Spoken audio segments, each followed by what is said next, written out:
युद्ध की त्रासदी ऐसी दिखती है, जलती, धधकती, भयावह, जहां जिंदगी की कोई बिसात नहीं होती, जहां होती है सिर्फ मौत, सिर्फ बारूद, सिर्फ आग, झुलसते इंसान, बर्बाद होता मुल्क। लेकिन ये त्रासदी एक मुल्क तक सिमटने वाली भी नहीं, ये आग कई देशों तक फैलने लगी है।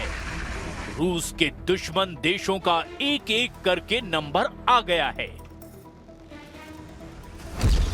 क्योंकि ट्रंप की कुख्यात मिसाइल से रूस पर हमला हो गया है।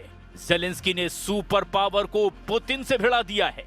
रोमानिया रूट से यूरोप में घुसने लगा है रूस। नेटो को सबूत के साथ भयानक सजा देंगे पुतिन।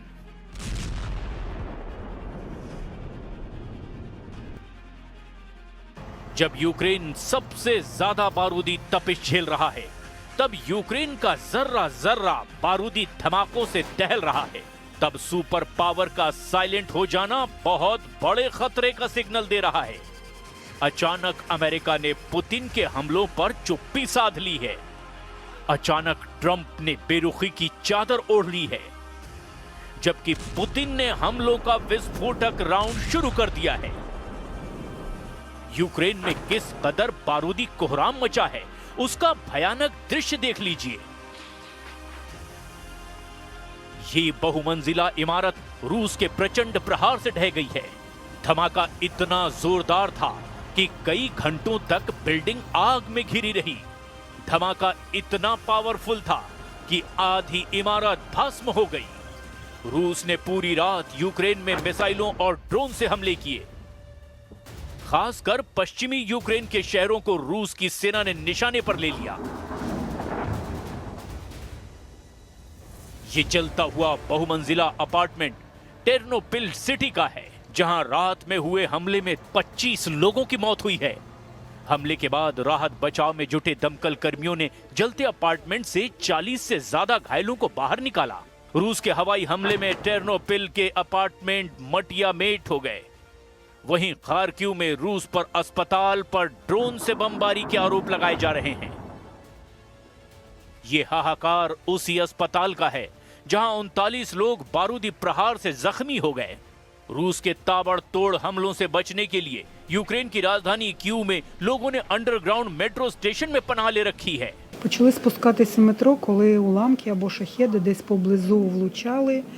Це була і ударна волна, і взагалі це дуже страшно. Коли така дивишся на ту вирву в землі і не можеш себе до ладу привести. В них така мета – знищити націю, знищити українців. Тому вони роблять все для того, щоб це все здійснити. पुतिन आर्मी के भीषण हमलों के बीच अब यूक्रेन के नेशनल गार्ड चीफ ने अमेरिका और नेटो से ज्यादा हथियारों की मांग की है। ओलेक्सांद्र प्यूनेंको ने रूस से लड़ने के लिए ज्यादा से ज्यादा तोपखाने की डिमांड दोहराई है। У випадку соразмірність, скажімо так, ресурсів двох країн, вони в рази менше, ніж наша, звісно, в рази менше, тому нам потрібно воювати технологічно. А це наземні роботизовані комплекси, це дрони, ну і, в принципі, якби і артилерія. Скільки б не було війн, знаєте, артилерія буде виконувати завжди задачі, тому що це дійсно бог війни. Тому що погоди немає, артилерія працює.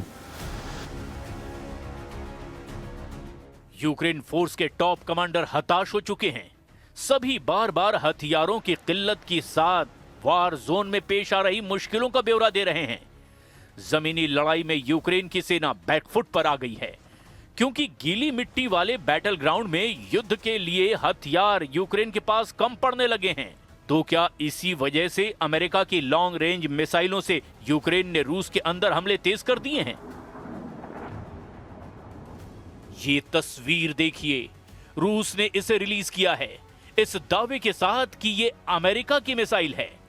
यूक्रेन ने लंबी दूरी तक धमाका करने वाली ऐसी 4 मिसाइलों से रूस को दहलाने की कोशिश की। रूस के वोरोनेश शहर पर 4 ATACMS मिसाइलों से यूक्रेन ने हमला किया। रूस के रक्षा मंत्रालय ने दावा किया कि अमेरिका की लंबी दूरी तक हमला करने वाली सभी मिसाइलों को S-400 से मार गिराया गया। रूस ने ट्रंप की मिसाइल का शिकार S-400 के साथ पैंटर मिसाइल और गन सिस्टम के संयुक्त हमले से किया है। अमेरिकी मिसाइलों के चीथड़े उड़ाने के बाद रूस ने उसके कबाड़ का वीडियो भी जारी कर दिया। रूस ने यह भी बताया कि ये सभी मिसाइलें यूक्रेन के खार्किव से लॉन्च की गई थी।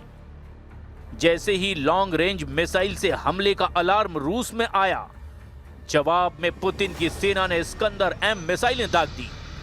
जनवरी 2025 के बाद ये पहली बार है जब यूक्रेन ने रूस के अंदर लंबी दूरी की मिसाइलों से धमाके किए हैं।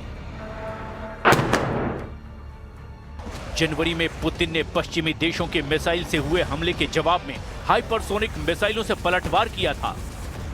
अमेरिकी ATACMS और ब्रिटेन के स्टॉर्म शैडो मिसाइलों से हमले होने पर पुतिन ने एटम बम से जवाब देने की धमकी दी थी। तब हमले पर ब्रेक लगा दिया गया था।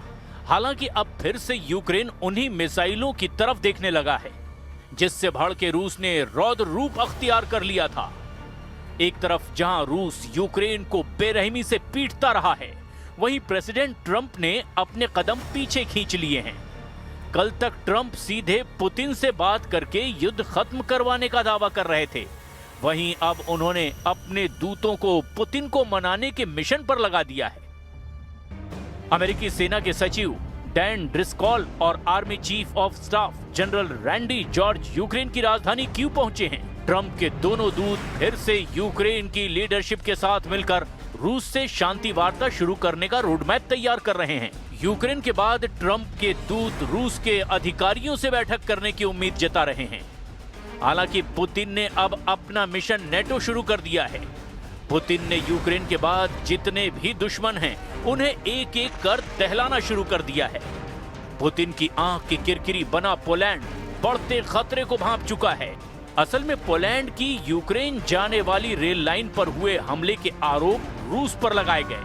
पोलैंड ने रेल लाइन विस्फोट को देश पर हमला कहा। पोलैंड के विदेश मंत्री ने रूस को धमकी दी है कि रेल लाइन विस्फोट का करारा जवाब दिया जाएगा। Rosyjskie GRU rutynowo do swojej brudnej roboty wynajmuje podwykonawców pod fałszywą flagą. Tym razem był to akt nie tylko dywersji jak poprzednio, lecz akt terroru państwowego, gdyż jasną intencją było spowodowanie ofiar w ludziach. Poland ने दावा किया कि Ukraine जाने वाली rail line पर हमले के लिए रूस ने यूक्रेन के 2 गद्दारों को मोहरा बनाया। पोलैंड ने सभी जांच के बाद जानकारी दी कि रूस के राजनयिकों पर प्रतिबंध लगाया जा रहा है। पोलैंड ने साफ धमकी दी है कि रूस से बदला लेने के लिए अब किसी भी हद को पार किया जा सकता है। Rosyjskie GRU rutynowo do swojej brudnej roboty wynajmuje podwykonawców pod fałszywą flagą.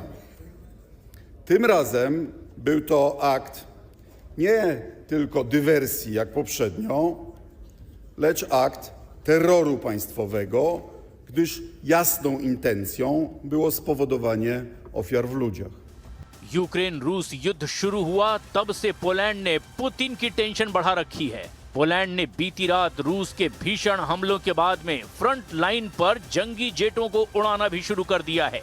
Poland के साथ रोमानिया में नेटो के फाइटर जेट ने भी अटैक मोड ऑन कर दिया है। मतलब नेटो और रूस का युद्ध अघोषित तौर पर शुरू हो चुका है। रूस ने रोमानिया और पोलैंड में किसी भी एक को अगर टारगेट बनाया तो फिर युद्ध का विस्तार अमेरिका तक हो सकता है।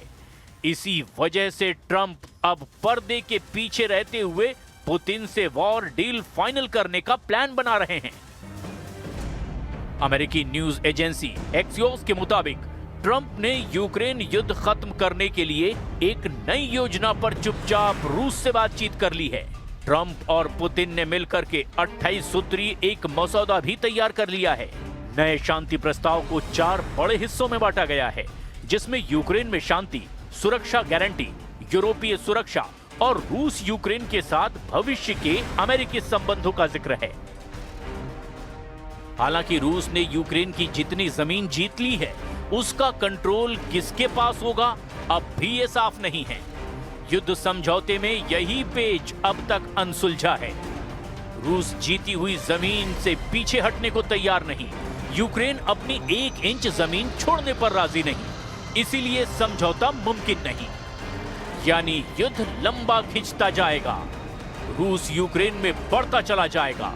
यूक्रेन के सरेंडर के बाद पुतिन नेटो की तबाही का मिशन ऑन कर सकते हैं।